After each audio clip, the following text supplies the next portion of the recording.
decidindo algo que não é na sua casinha, não é no seu boteco, não é na sua vida pessoal, não é um casamento, é escolher pessoas que têm pessoas juntas.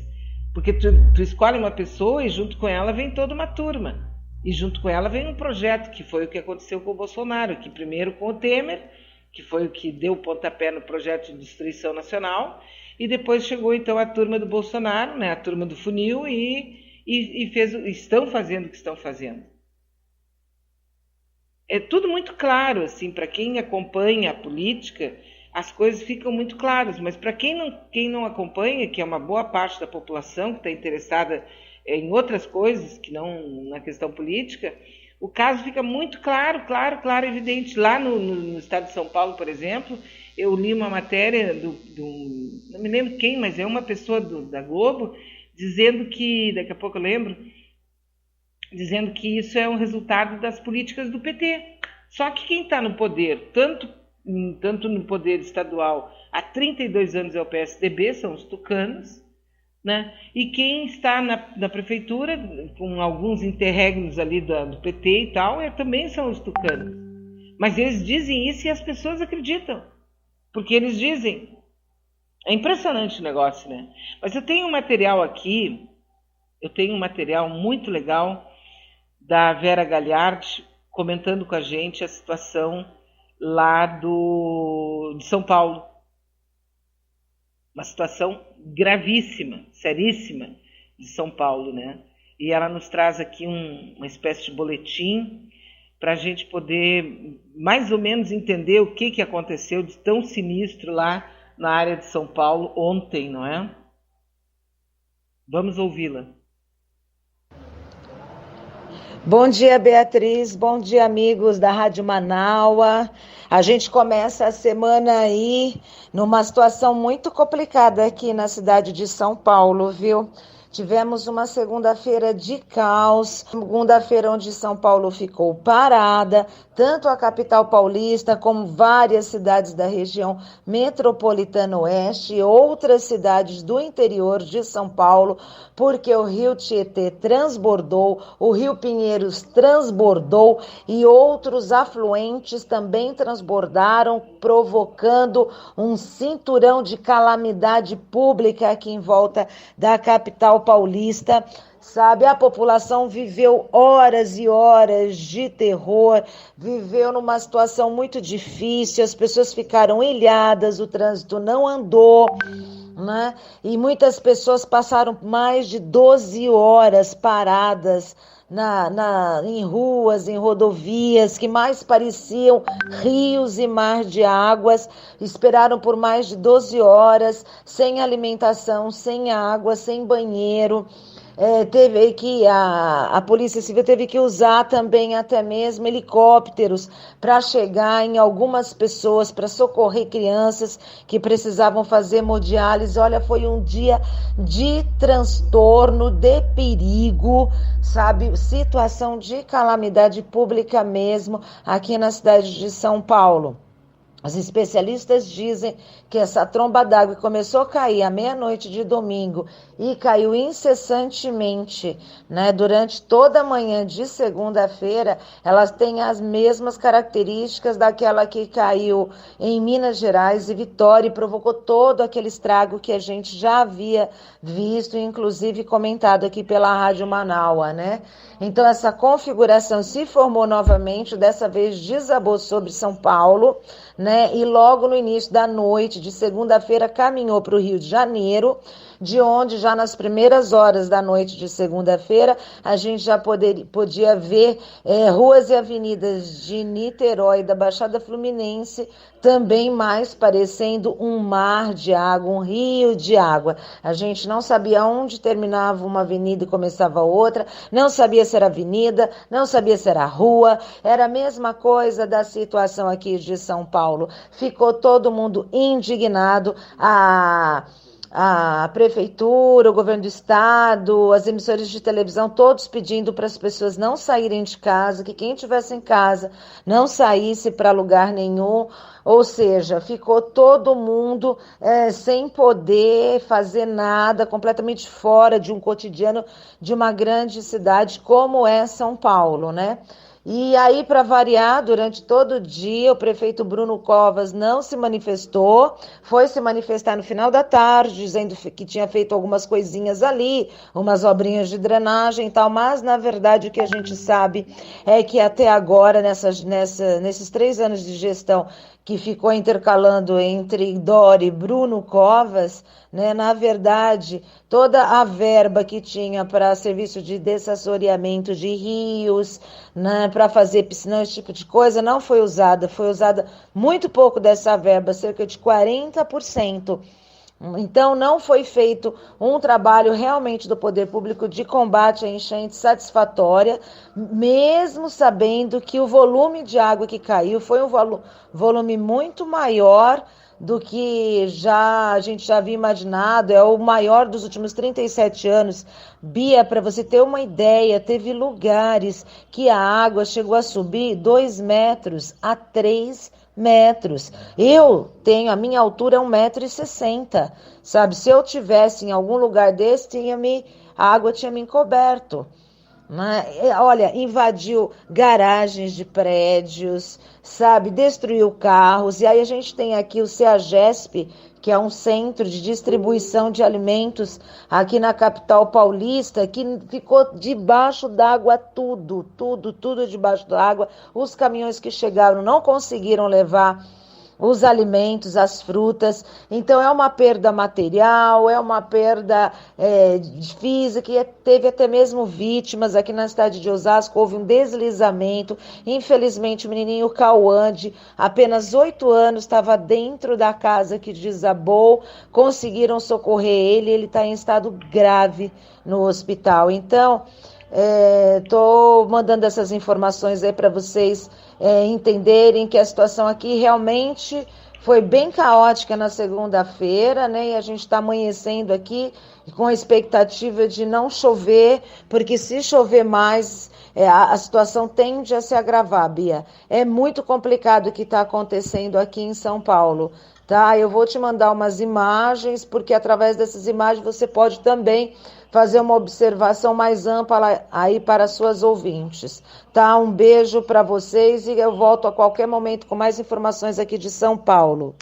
Muito obrigada, Vera. Vera Galhardo, de São Paulo, nossa amiga colaboradora aqui da nossa Rádio Web Manaua. No caso da CEAGESP, que é a Companhia de Entrepostos e Armazéns Gerais de São Paulo, toda a mercadoria foi perdida.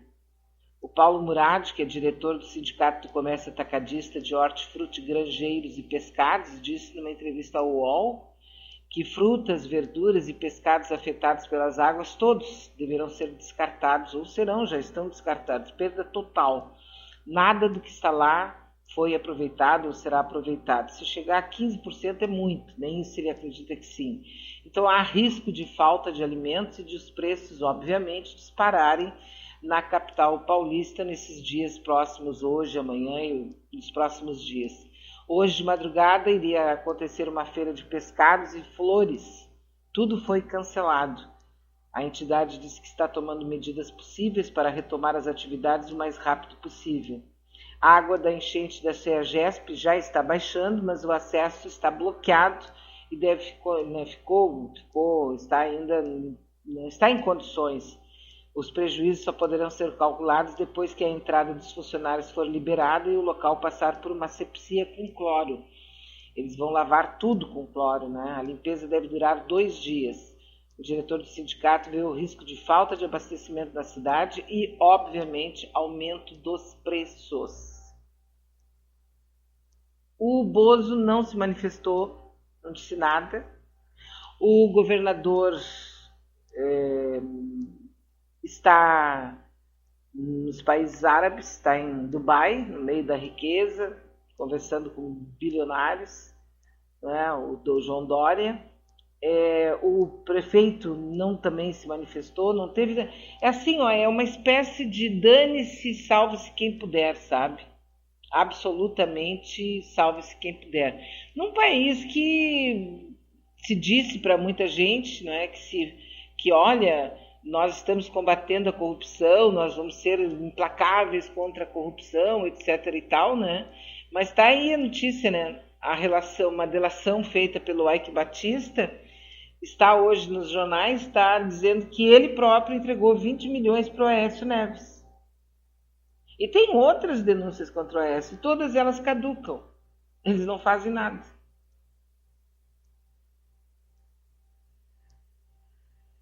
Eles não fazem nada. Aí ontem um dos ministros lá do STF negou um provimento de um pedido feito pelo Lula para retomar, não é, para rediscutir o processo contra o Instituto Lula. O Fachin disse que não. As pessoas se surpreenderam, mas como assim? Como assim? Se o próprio Deltan Dallagnol escreveu num grupo de WhatsApp, o Fachin é nosso. Como é que você se surpreende? Mas eu fico brava com as pessoas que se surpreendem. Tu só pode esperar isso deles, só pode esperar isso do TRF4, porque é isso que eles têm que fazer. É missão, é plano, é projeto. Não é simplesmente coceira no sovaco, é vontade, é determinação, eles têm que fazer. Agora, as coisas de base, as coisas essenciais, não precisa, porque eles são todos amigos e companheiros, né? É triste ver as pessoas se surpreendendo. Ai, olha só o que fez o Fachin, olha o que fez o Fachin. O Fachin fez o que ele tinha que fazer. Eu estou vendo aqui um Lamborghini totalmente coberto pelas águas da chuva de São Paulo. Agora também estou vendo, o UOL está mostrando um Porsche totalmente coberto, e aqui parece que é uma revendedora desses carros. A chuva deu prejuízo de mais 5 milhões só num prédio. Sim, teve uma TV, que eu não me lembro agora qual é, que o apresentador estava de galocha apresentando, porque o chão da TV estava com água no chão, assim, né? A água da enchente. E uma coisa antes que eu esqueça, porque a gente começa a conversar aqui, falar e acaba esquecendo de repente, né? Você sabe que hoje é dia 11 de fevereiro, certo? 11 de fevereiro. E daqui a pouquinho vai fazer 1 ano já da morte do Boechat. Que coisa, né? O tempo voa de uma certa forma, assim, de uma forma impressionante, né? Tá aqui. Ah, então tá aqui, ó. A chuva contínua de 10 horas, acumulou 114 milímetros na estação de medição do Mirante da Santana. Aí aparece aqui, ó, exatamente os carros super esportivos como Lamborghini, Porsche, se juntaram às estatísticas dos carros danificados pela enchente na manhã desta segunda-feira. Todos debaixo da água. Mercedes-Benz, Range Rover, Hilux, Amarok, todos eles, Hyundai e tal, todos eles debaixo da enchente. Bem feito, né? Porque são essas pessoas que poderiam modificar o Brasil, se elas quisessem. Mas elas não querem, porque elas odeiam o pobre, porque elas odeiam o trabalhador, porque elas odeiam. Elas odeiam. Se elas só gostassem um pouquinho, nós já estaremos numa outra situação. Só um pouquinho, se elas gostassem só um pouquinho, assim, olha, eu tenho uma certa simpatia, já melhoraria. Mas não, elas têm desprezo, ódio. E aí não adianta não dizer para não sentir vontade de dizer bem feito, né? A gente acaba sentindo vontade de dizer bem feito, apesar de ser sinistro isso também, né? O nosso WhatsApp está liberado para sua participação. Deixa eu dar uma chegada aqui no nosso WhatsApp. Bom dia.